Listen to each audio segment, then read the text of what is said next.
Hello again, everybody, and welcome to another Inside Lowell podcast. I am your host, Teddy Panos, coming to you from the WellPoint Studios here in downtown Lowell. WellPoint is the only health plan offering benefits exclusively to Massachusetts GIC members. At WellPoint, your whole health is their whole point. And we thank our friends at WellPoint for helping to make this podcast and all of our Inside Lowell podcasts possible. Along with our other sponsors, of course, our friends at the Washington Savings Bank. Make the switch now to Washington Savings Bank. TMI Properties, quality and value at every price point. Find your perfect space with TMI. Boston North Company, business solutions for restaurant and retail. Mahoney Oil, providing warmth and protection to Greater Lowell since 1925, nearly a century. Francis E. Prevention Insurance, the agency Greater Lowell has counted on for over 41 years. And by the Massachusetts Pirates, bringing all the hard-hitting action and excitement of arena football to the Mill City. So thank you to all of them, and thank you to my guest on this podcast. She is the new, almost sparkling brand new athletic director at the University of Massachusetts Lowell. Started at the job on July 1st, and she's joining us here in the WellPoint Studios, Lynn Coutts. Lynn, thank you for joining us, and great to have you here in the Mill City. You're now one of us. Thank you, Ted. It's a pleasure to be here. So, yeah, you came actually from the University of Denver after I'm going to get into this in a little bit, but really kind of a storied career as a student athlete and coach and climbing your way up the ranks. But what made you apply for this job? What was the draw to leaving, a life that you had built out there in the Rocky Mountains and coming here to Lowell, Massachusetts? Well, it's interesting. I don't think anybody really chooses to leave Denver. Colorado is an amazing state. It's an amazing institution. University of Denver had extreme success in all programs. Before I got there, while I was there, I got to enjoy some national championships, high level. Every sport is in a high level. So I think for me, I had to decide, do I follow other people's dreams and stay and help them build? Or do I go out and say, you know what, I'm going to give this a shot? My plan was never to be an athletic director. People go, well, what are you doing? I think a lot of people, maybe you don't know what you want to do. And I keep saying, I can't wait till I grow up. What am I going to be? Or who will I be as I'm searching, right? So coming to Lowell was interesting. In a couple of years, I had some offers to, interview, look at different areas. I really was looking for something back east. As you probably know, I'm from Western Quebec, and I was in Maine my whole life. My husband's from Maine. My son is here in Rhode Island, and then my daughter will probably move back as well. But there's something about the Northeast, So I interviewed at a couple places. Once I got to the Lowell interview process, the folks that I did meet, I felt like it was coming home. I do feel a connection with a lot of the people. I also knew that it was a brand new Division I program. And I say brand new because 10 years to me is brand new, right? The transition. And I wanted to do something hard. And so I think, you get to a point in your life where, well, isn't it supposed to go the other way? And I say no. I think you have to be challenged every day. Think you have to be pushed. And so Lowell was a place where, you know what, they're giving me a shot at it, right? I connect well with the first gen that are here at Lowell. I was a first gen. I connected with the chancellor. I think that was a really important piece of, if the leadership of the campus is invested in athletics, that's where I want to be, because we can help each other out. So I didn't know how much I wanted to be here till I'm actually here a few months in, right? Because the first couple of weeks, it's like the fire hose they talk about. But I needed to have an open mind as to what was here, who's here, why are you here? People are here for a long time. That was intriguing to me. So my curiosity was piqued. And I'm like, you know what? I'm going to take this opportunity. Yeah, it's kind of like the Hotel California. Correct. Lowell, you can never really leave once you check in. But yeah, your background is fascinating. You mentioned not wanting to be an athletic director. You didn't start out that way. And I was curious because your career path is interesting. It doesn't necessarily lead to that. You were a star athlete. You were an All-America softball player. You were a coach then at your alma mater, right? University of Maine. You actually won Coach of the Year. So you were quite a accomplished at every step along the way. When did you kind of say, yeah, I'm going to kind of go from that competitive angle to the competitive / business angle of being an athletic director? It's never been about just me. I think that's the first piece. Like, one of my greatest, I think, values is humility. And I never do things just for myself. So yeah, I could have stayed in coaching. I was actually coaching with my husband. We were very successful. I wanted to learn more. I wanted to impact more people other than just winning is winning. And then what's next? So you get that, yeah, we want to win, but then what's next? Right? So I had someone say to me, why don't you try administration? And I'm like, oh, I just like coaching. I do like, obviously you're helping student athletes. That's my primary reason for coaching. And then, at University of Maine, that he asked me that. I'm like, don't ask me that. Like, I like what I'm doing. I didn't know about what an administrator would be. He just saw how I interacted with other coaches, with people. And I think I'm a problem solver. I don't solve them myself. I help people. I help empower other people to solve problems, and we always have them, and that's what makes the world go round, right? Sure. So I went into that, and then I thought, after 3 years in administration at Maine, I thought to myself, like, is this it? Right? Is this it? And then you flip a switch and it's like, I'm more service now. It's not about me. It's not like climbing the ladder. So I never thought about this. So every interview I did go on, even at Denver, it was, this is another great experience. If I never leave Maine, I'll never be able to come back. Maybe there's a leadership role there. Maybe there's another AD job somewhere else that once I got into administration, I want to see how far I could go. So that's what piqued my interest. And then at Denver, yeah, man, that was an incredible ride. So I think it just became, what would it be like? I am so curious about things, and I want, I can do this. And so I say to a lot of women too, like, we always feel like you have to be 100% ready to do everything. You don't have to be 100%. I don't have all the answers.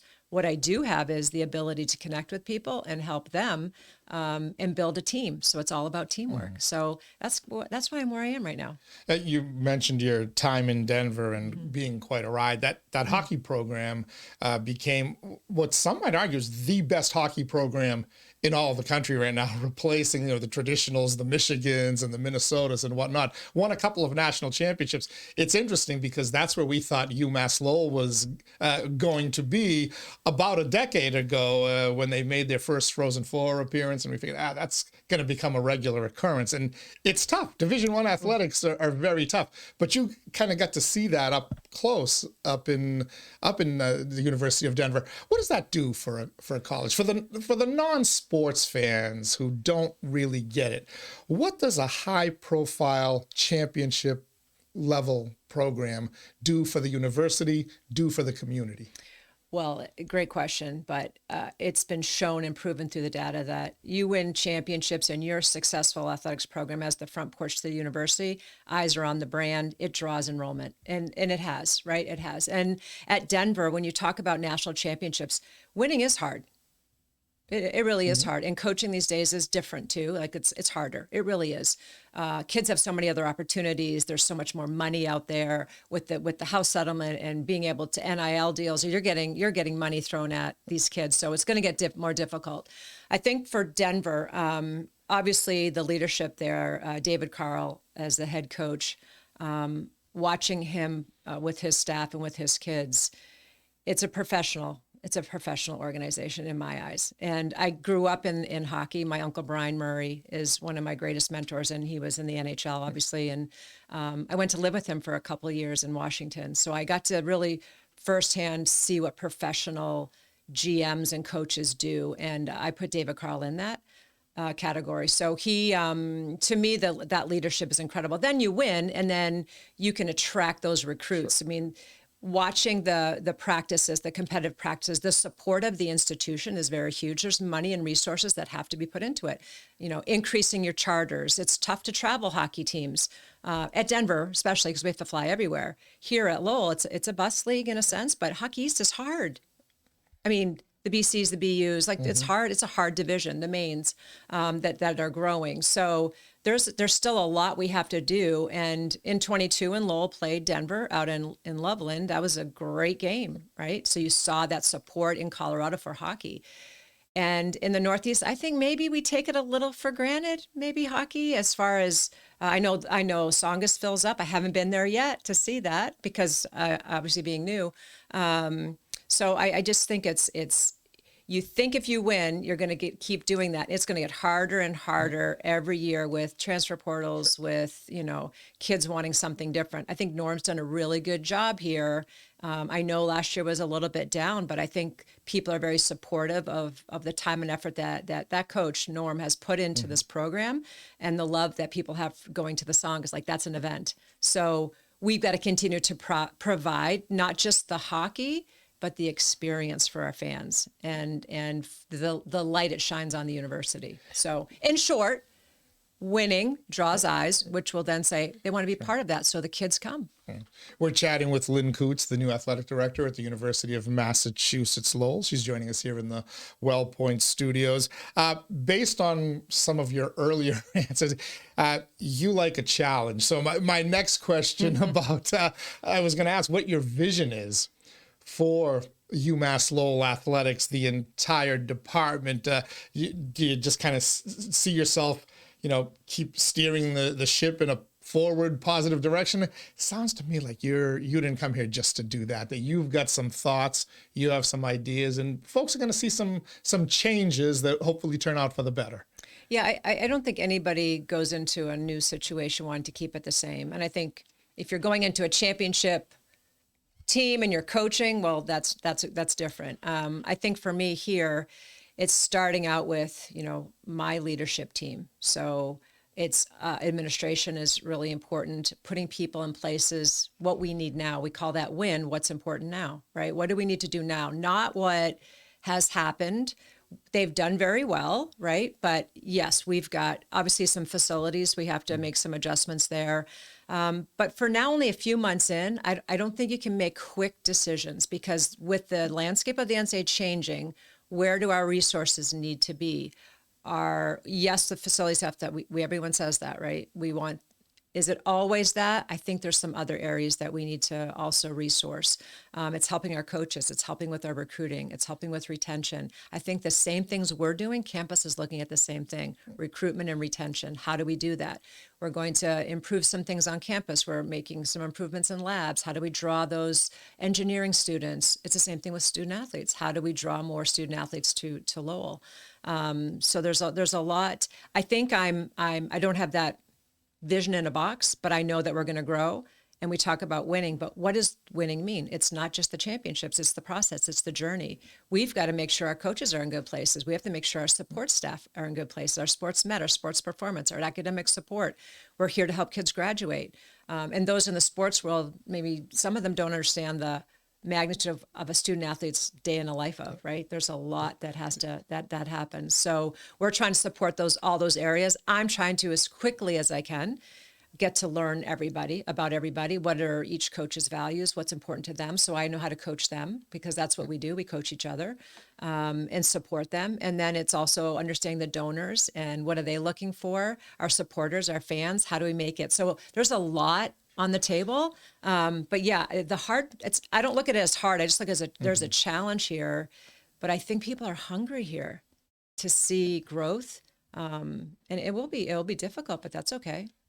That's okay. Yeah, you mentioned the facilities as one of those challenges, and that faced you even before you actually started here. At some point, about a month before you took over, America East basketball made a huge change, one that has significant potential to impact UMass Lowell basketball at a time where your men's basketball team is now 2 years in a row just this close to get into March Madness and the big dance.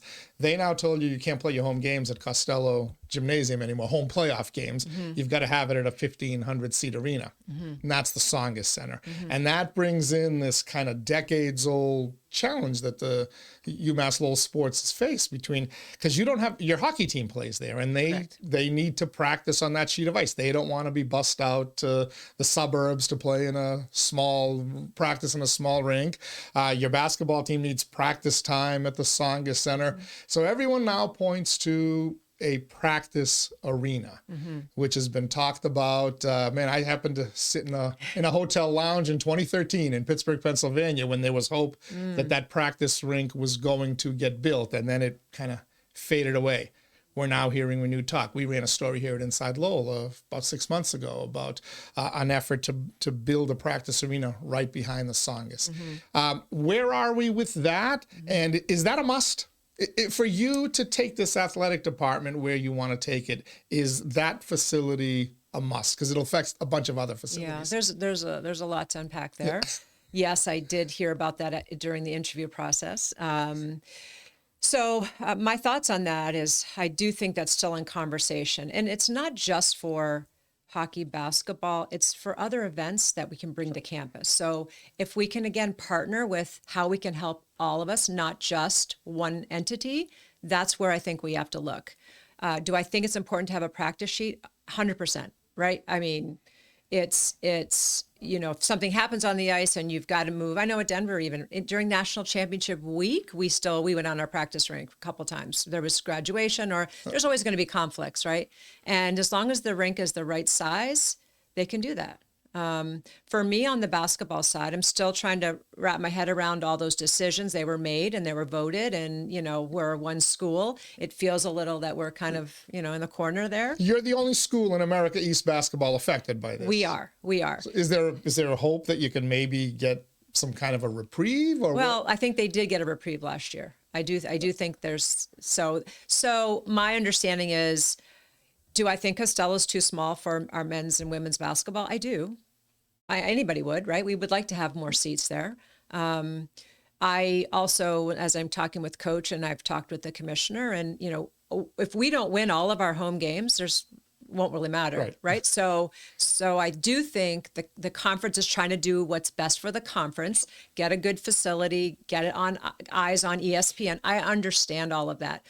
But I revert it all the way back to the student athlete experience. If we don't have the opportunity to practice a lot on those rims, and the atmosphere of Costello, again, I'm going by what I see and hear. It's a pretty great environment. Is a little too small? I think so. But that's where we're winning our games. I think we're 19-1 in men's anyway. So for me, it's like, and I just had a conversation with the commissioner. I'm like, we need to win all of our games. And that's the best percentage chance that we can. I think there was at one time they talked about playing Summit, Tsongas, and go back and forth. And I know that's not always ideal. And plus there's a cost to flipping converting the floor to the ice, and back and forth. And so, and I really don't want to displace hockey without having to get on a bus, moving equipment. There's a lot that goes into that. And in the recruiting eyes, right? You're going to have to move on. It doesn't make sense. So I don't know where everything went on that. Where I am currently is I'm supporting both programs and doing the best we can until we have to. And if it's going to be a great thing, a great problem to have if we're in first and hosting. So we'll take it one step at a time. We've got a whole plan for that week, right? So we've just met the other day about what it would look like. So we're planning on playing in Tsongas at the end of the year. That's how I'm looking at it. And until something changes, that's how we're going to plan it. If we can have a few practice times, if we can flip it a few times to play, that's a basketball game, hockey, quarterfinals. I want to play it all. So we have to plan for that, and then we'll figure it out along the way. Yeah, you could theoretically, when that America East Championship game has been in Vermont the last 2 years, it could theoretically, it falls on like a Saturday morning. You could have to play a Hockey East playoff game that night based on the calendar. So that's a real, you're going back to the old Boston Garden, the Bruins and Celtics switcheroo. Let me ask you a question, not to throw too much on your plate already, but hey, what the heck now? You seem ambitious. Sure. Women's hockey. Yeah. Would the founding of a women's hockey program at UMass Lowell, which a lot of teams are doing now in New England, we see it starting to be successful, and we saw a highly successful professional women's hockey team put a lot of fannies in the seat at the Tsongas Center last winter and spring. Is that something that could help justify the building of a practice rink, which would then kind of make some other, it'd bring up some other challenges, but it'll also make a lot of things fall into place with your hockey men's and women's and basketball men's and women's programs?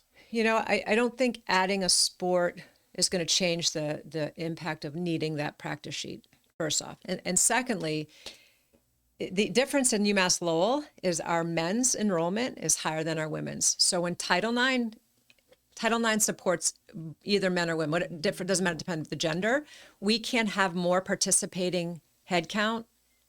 So if you add a women's sport, you're elevating that women. You have to match the enrollment. So we have to have more men than women. So adding a woman would throw the whole Title IX, which is unusual because most institutions have higher women's numbers. We don't here. We have higher men's. So we can't add a woman right now. Stereotypical engineer thing, right? If I had to guess. If I could say, if Chancellor would love to have more women moving in, and it's happening, it's slowly happening, but more women in the STEM, that would change our landscape of athletics. So under gender equity, we are in a position where we can't add a woman's sport because it would throw the numbers off. Okay. So guess that answers that question. I do have one question, though, that wasn't clear based on what America East, the very little information America East put out. Women's basketball, do they have to meet that same 1,500 seat minimum to host it's all a conference playoff? I think it's all America East. Yeah. All men's and women's? I think it's basketball. That's a great question. We haven't talked about that specifically because that was not an issue that was brought up. I know when I was at Maine, we were at the Cross Center, right? Amy Vachon being the coach there, we had 2,000 people at those games. They're back in the pit because they could get consistent play in Cross Center, right? So there's reasons. And so they hosted it there. I don't know, the pit might have just about 15 maybe. So okay. Let's talk a little bit about the other programs because there's a lot of programs and we're starting to see the field hockey teams, soccer teams, men's, women's, all around the track, cross country teams. They're starting to get deeper and deeper into these tournaments now. Where are they and how do you bring them to a level where kind of the hockey team has been, where the basketball team has kind of grown into? How do you bring all the sports to that level? I brought a magic wand with me. Love it. Actually have one on my desk. When somebody asks for something, I wave it and I go, did it happen yet? I think we're young. We're young. And so it's a matter now of our coaches are pretty good coaches, right? Recruiting those student athletes is someone said the other day, it wasn't selecting, it was recruiting. We really have to do a good job of recruiting those kids to come here that fit in UMass Lowell as well. So I think, like Shannon with field hockey, she's done a great job and she's still doing a great job, right? Men's soccer is coming along as well. Gary with track, cross country, track and field has always been a really great program. So we just have to keep building. I have to keep trying to provide resources for whether it's coaches' salaries, it's assistant coaches' salaries, attracting people who can grow here. His staff, Gary's staff's been here for 20 years. It's the consistency. It's proven that the more consistent you have with the people that you work with, brings great results. So we have very hungry coaches. We have really good coaches, good people. So I'm trying to work with that group of people, that team, our support staff, really, really super people. As an organization, it's so much bigger than just the field or the ice or the court.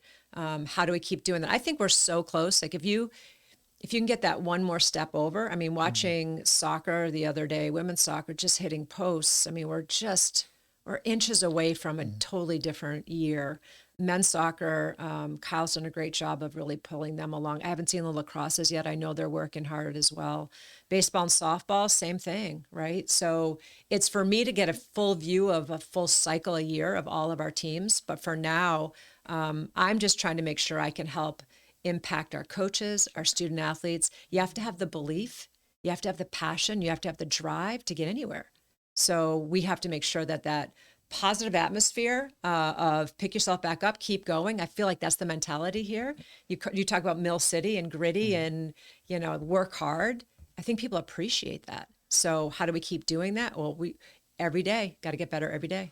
Those resources you talked about ultimately comes down to money, and I'm sure you've got a good push and pull going in within the athletics department. There's only so much money to go around, so if you really want to pour more resources in there to grow all of these programs, it has to come from outside the university, right? The business community, whatever.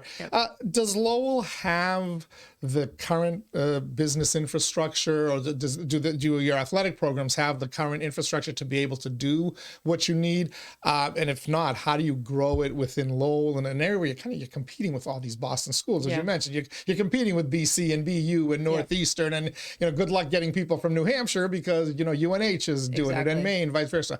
So how do you grow that financial base to be able to compete as you want to? Well, I think first of all, we have to look at getting a dedicated development person in athletics. We don't have that dedicated person, right? We have, Eric Allen does a great job. John Boswell, of revenue, tickets, of corporate sponsors and relationships. We need a person that can help expand on that a little bit more.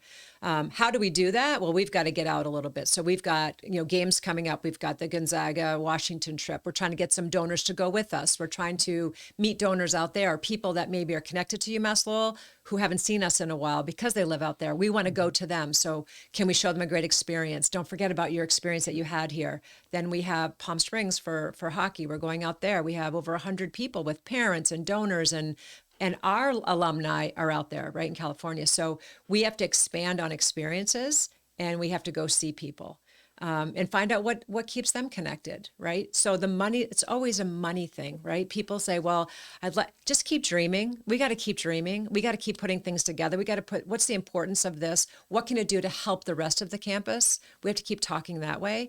If I just said, well, we can't afford it, well, okay. There's a lot of things you can't afford, but what can we build an infrastructure? Can we have annual funds? Can we have dedicated, here's what I need in my program?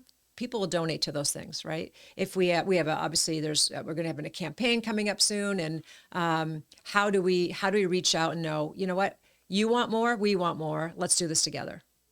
And that's how I look at that.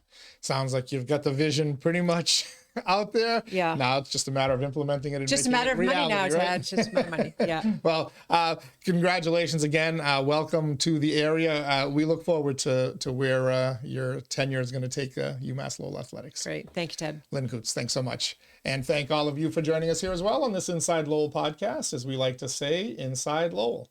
If Lowell is your home, this is your place. Till next time, be well, everybody.